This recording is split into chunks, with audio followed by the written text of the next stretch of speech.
စွာရဲ့သွေးနှမြဲရေများစီစဉ်ရတာဘာကြောင့်လဲအဖာသူရဲ့ကောင်းများစွာလေဒုက္ခများစွာလေအသက်ဆုံးရှုံးတာဘာကြောင့်လဲ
ထိုက်တန်လာ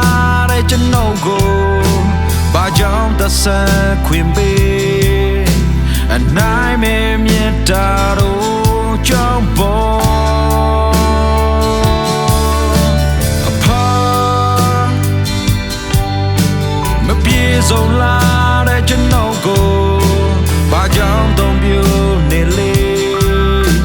တခင်ရဲ့ကယူ